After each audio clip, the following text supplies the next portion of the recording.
this project MERIT was really brought about because of the warning signals that were unfortunately received by folks in states like Texas and California who were unaware of what the issues and what the preparation was for the extraordinary events which of course had imposed such hardship on those two states with electricity outages and with the surprise and the large negative surprise of those developments.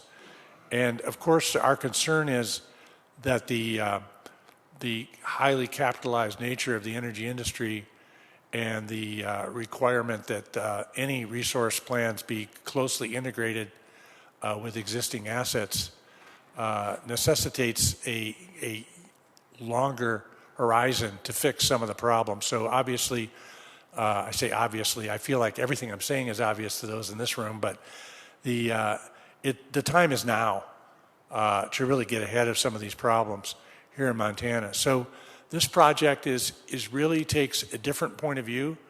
It's the point of view of the economy.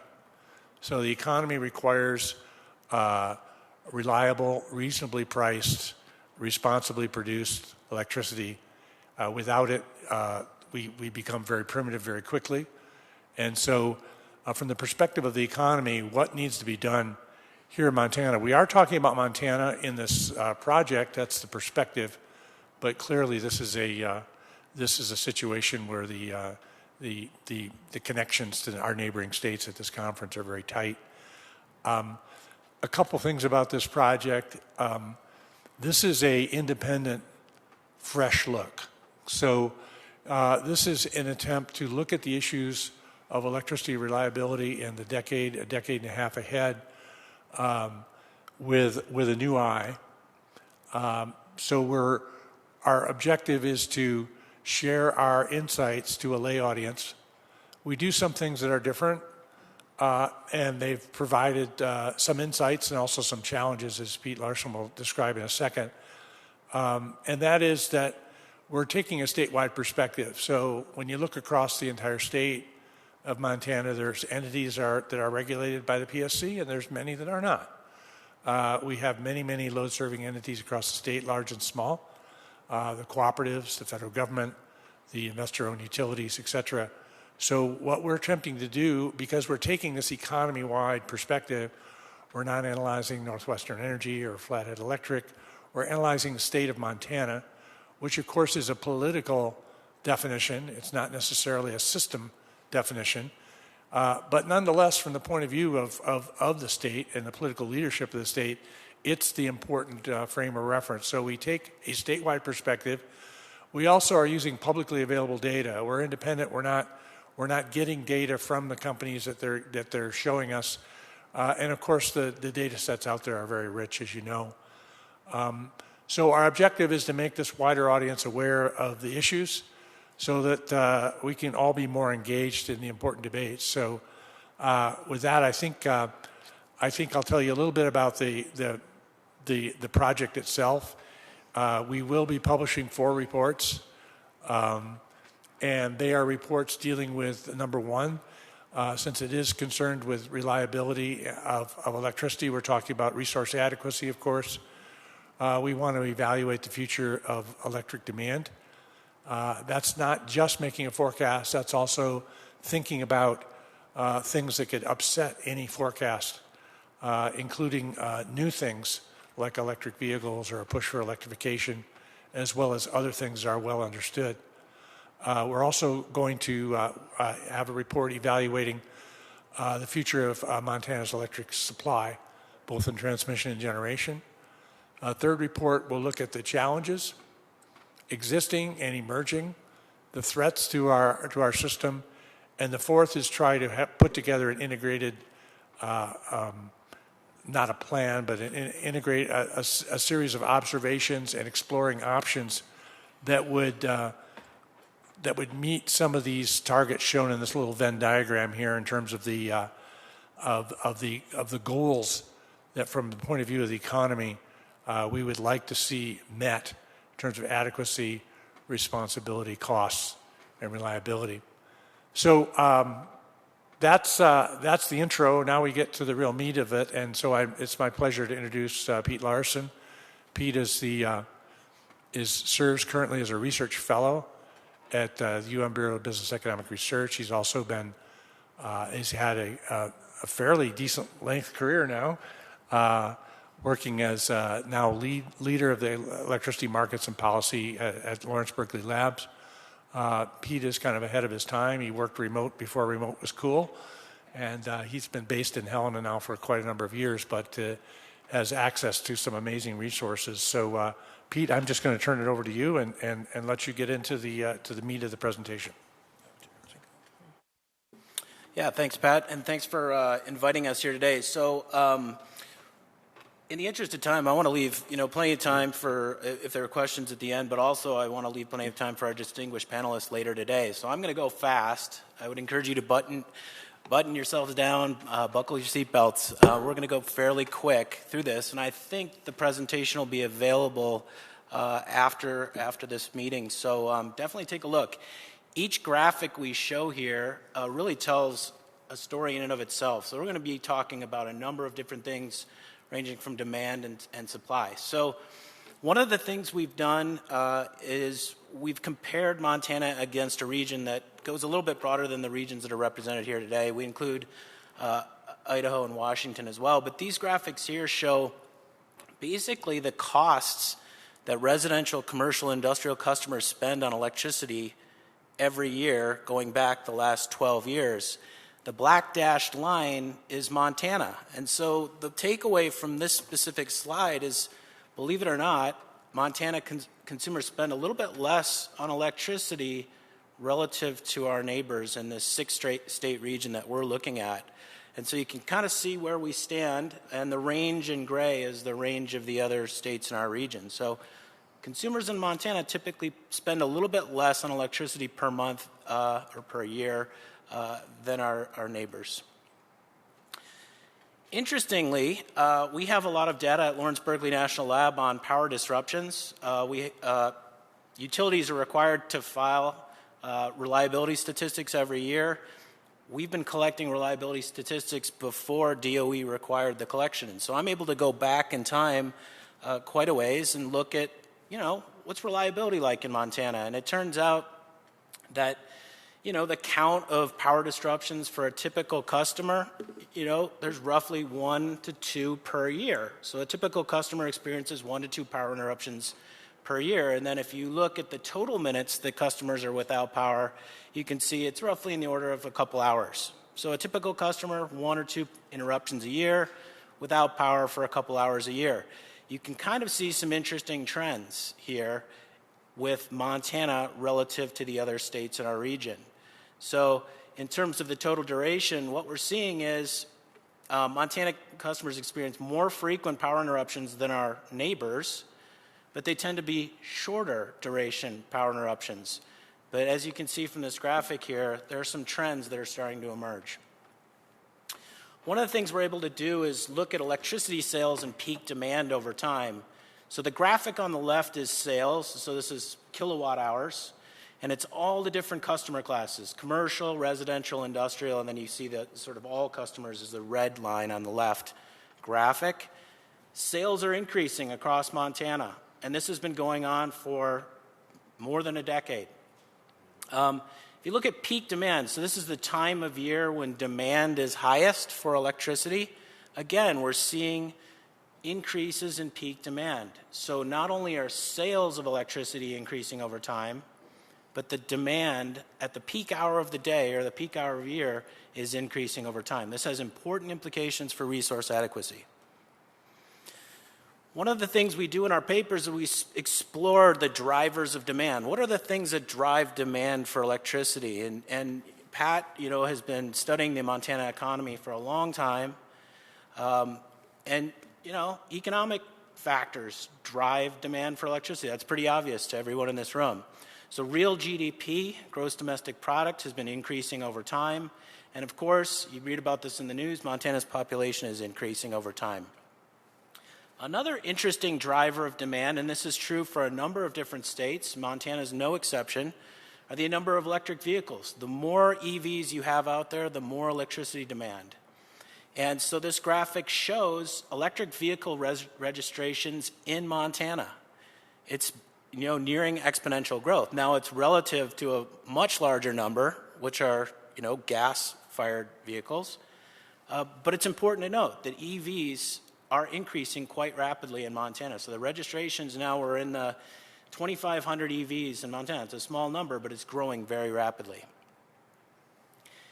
Another thing that drives demand, which in this case drives demand lower, is participation in energy efficiency programs and renewable energy installed behind the meter. So if you have a home and you have solar, that would be a net energy meter. You've installed solar behind the meter. That means you're demanding less electricity from the utility. And so as you can see on the graph on the left, this bar chart, this is net energy meters. So it's a proxy for customer-cited renewable energy growing very consistently across Montana. And my neighborhood, a couple miles from here, every neighbor around me has solar on their roof now. Energy efficiency program savings is a little bit less of a trend there. It sort of ebbs and flows every few years. And you can see for all customers, kind of went up in the early 2000 range and then came back down and went back up again. What we are seeing is a significant increase in commercial energy efficiency savings. But interestingly, residential seems to be dropping off. When you talk about resource adequacy, another thing that's really important is participation in demand-side management programs to try to achieve savings when there's peak demand. So that day in the summer when everybody's running their air conditioner, or that 40 below day in the winter when everybody's using electricity, having the ability to reduce demand on the fly, demand response, and have energy efficiency reduce the peak is really important. And you can see a trend of growth over the last 5 or 6 years, especially with demand response potential. So what this tells us is some customers and the utilities are starting to recognize that we may have some issues in the future and we need to install more demand response potential. Interestingly, if you look at the top of this graph, that dashed black line, we are well below the national average. So the national average is in the neighborhood of 6% of peak savings occur through these programs, and Montana is roughly half of that. So we're below the national average when it comes to participation in demand-side management programs. So when you start to look into the future, and we just made some simple linear trend lines, we expect sales to increase for residential customers and industrial customers, and maybe kind of hold steady for commercial customers. So that's sales of electricity.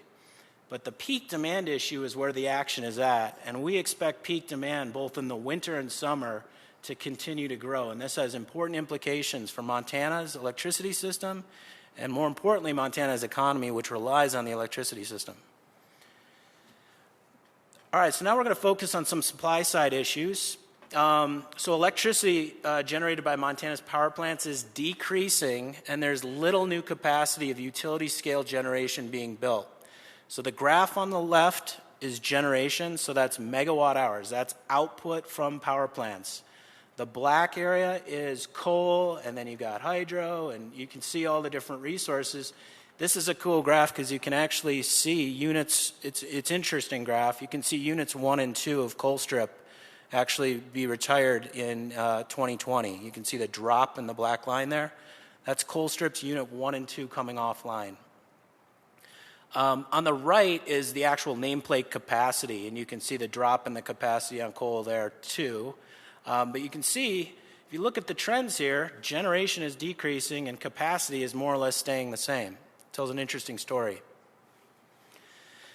We like these graphics quite a bit. They're a bit complicated to explain, but I'll do my best. So some resources provide very little supply during times of peak demand.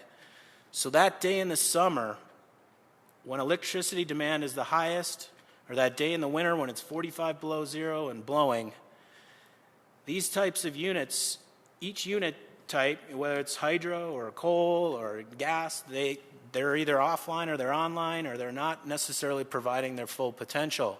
And so as you can see in the map on the left, the size of the circles represents the amount of capacity that the plant provides Montana, and you can see Colstrip there, fairly large circle, and you see all the hydros up in the northwest part of the state. On the right hand, we look during those peak hours of the year over time, and what we see is during the peak hour, the coal-fired power plants are roughly providing 3/4 of their capacity. The hydro units are roughly providing about half their capacity, and the gas units about 1/3 or less. And we talked to John Hines at Northwestern about this gas question, and he told us, well, the gas units are really important for system stability. They're providing important ancillary services during these times of peak demand. And you can see wind over on the right. You know, when the wind is blowing isn't necessarily the same time when the peak electricity is occurring on the grid. So when we look at the integrated resource plans filed by the IOUs, the investor-owned utilities, the utilities are saying we have some resource needs in the future if we're going to meet demand, both in terms of sales and peak demand. And so we can, plot out what are the utilities putting out in their resource plans for new resources in the future. And it turns out that, utilities are pitching, a natural gas unit in the coming year or two. We've got some battery storage, unspecified PPA. That means power purchase agreement. It means they're hoping to get the power from somewhere and pay for it through a contract. So it's very interesting, and especially we have an unknown date. So this is something that folks should pay attention to. We have unknown date and unknown resources. Independent power producers are proposing a significant amount of new capacity, but their past proposals are often withdrawn. And I have to give a shout out to my colleague Joe Rand at Lawrence Berkeley National Lab. He's been leading our work on interconnection queues. And it turns out independent power producers are coming to a number of your states, including Montana, Utah, and saying, hey, we'd like to build a new wind turbine or a utility scale solar or a new natural gas unit. When they sign up for an interconnection queue, they say, hey, we want to connect to the grid and deliver this power. And it turns out, if you look at the table on the right, courtesy of my colleague, more than 3/4 of the time, those power in interconnection queues are withdrawn. They're basically saying, we've had enough, we're out. So you hear a lot in the news about building wind and solar, but a lot of times these resources never materialize for a number of reasons, including red tape in terms of access to transmission. This is an interesting graph we made. This shows the region's coal-fired generation retirement schedule. So we looked at the U.S. Energy Information Administration data, and if there was a retirement year in that data, we recorded it. What we found is that in our region here, Montana, North Dakota, Oregon, Washington, and Wyoming, cumulative retirements of coal-fired generation could be, north of 7,000 megawatts. I showed that peak demand graph earlier. Montana's peak demand is like 2,500. So this is like 3 times Montana's peak demand capacity, within the next 2 decades. So this is a pretty significant issue in our part of the world. This graph was one of the first graphs I think I made on this project. It's one of my favorite graphs from the project. That's a really nerdy thing to say, I admit. But this tells a very fascinating story. This graph shows electricity sent to and from Montana. And you see that black line that says 0? If the number's above the 0, that means it's electricity that Montana is exporting on a net basis. Guess what? Everything you read, a lot of the old documents that have been circulating around Montana for decades, they say Montana is a net electricity exporter. I suspect if things continue, within the next 5 to 10 years, Montana is going to be a net electricity importer. And you can see that line. If you just draw that line, that trend line, and where it connects, that's 5 to 10 years from now if nothing changes. So we also studied transmission congestion, and there was a wonderful data set that was published by WEC in 2018. It was just a snapshot. We wish they'd publish this more frequently, but we were able to gather interesting information. Nearly every pathway, transmission pathway serving Montana is already showing signs of congestion, meaning there are too many electrons on the lines, okay? So the table shows the percentage of time when the energy flow is above 75% of the pathway operating limit. Every pathway except for pathway 6, which is sort of in the western part of the state, connecting with the sort of the Idaho part of the region. So then we can look at proposed amount of new transmission lines. And, we posit that the proposed amount of new transmission lines are not going to keep pace with Montana's needs. And we've broken this down by the different states. So a number of, I know there are a number of commissioners from, Utah and Wyoming and others here. We can see what type and the amount of planned transmission by year. And as you can see, there are very few, if any, transmission lines really being planned in Montana. And so you can see the breakout down on the right-hand side by state. And some states, as you can see, we've bundled them together because they're building a transmission line to connect each other. So there are a number of emerging threats that we're talking about in these reports. First, and this is no surprise to all of you in the West, drought conditions reduce hydroelectric capabilities and capacities. What's happening in the Southwest, people should be paying attention to that. And I'm not saying that because I have friends and relatives in the Southwest. I'm saying that because what happens in the Southwest impacts us up here as well. So if you have hydro units, you have a particularly bad year and you're not able to generate capacity, generate energy, you've got a real problem across the Pacific Northwest and beyond. The graphic on the right is burn likelihood in transmission lines. Every day in the summer, it's a rare summer if you don't smell smoke here in Helena. And they were burning just on the hillside behind my house last night, preventative burning. So there are transmission lines that intersect these wildland urban interfaces. They're at risk. And if a transmission line goes down, you've got problems. So we have a current event on the lower left. I don't know if people have seen the news out of North Carolina, but cyber and physical attacks are a real threat. We wrote about this in our paper, a draft paper, and then earlier this week, I don't know when it happened, but sometime in the last week, someone took shots at a substation and took out power to 50,000 people in Duke service territory. There are a few examples of vandalism that have occurred in Montana. I don't know of any examples of sabotage, but this is a real threat. And so how do you harden the grid? How do you protect the grid to ensure that customers have reliable power when they need it? And then this is courtesy of a NERC report from 2022. This is a graphic, a map from the report, electricity shortage risk. And as you can see, the MISO, the Midwest ISO, and parts of Louisiana, very high risk to electricity shortages. Guess what? The entire western interconnection is elevated. So purchasing power from regional markets, I just showed the fact that we're not building a lot of new capacity, demand's going up, the transmission lines are congested, and if you purchase power from regional markets, it increases the risk of high electricity prices. And so I was able to plot electricity prices over time. On the left is Montana Dakota's trading zone. So this would be kind of the eastern interface. This would be way east, where MDU interfaces the east, parts of the eastern interconnection. Winter Storm Uri, which was the Texas winter storm, guess what?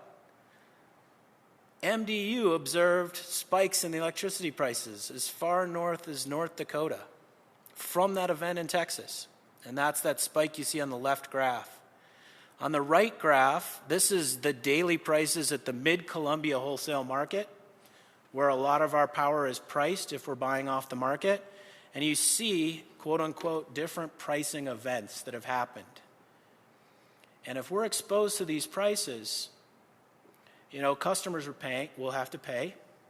But the worst case is if we're unable to get the electricity, what we call the musical chairs problem, then customers may face significant and long duration power interruptions. And so this is the type of work I do at Berkeley Lab pretty much on a daily basis. I was able to estimate the power interruption costs for Montana over the past 10 years. On average, the state of Montana customers lose between $200 and $400 million a year just to the power interruptions we have now. And if you add up that number over the last 10 years, you're talking billions of dollars. And that's just in the power interruptions that we've seen in recent memory. That doesn't account for some of the trends that we're showing here in this slide deck. By far and away, the biggest impact is to small commercial and industrial customers. So with that, we're done. I don't know if we're planning on taking questions or... Yeah. Okay.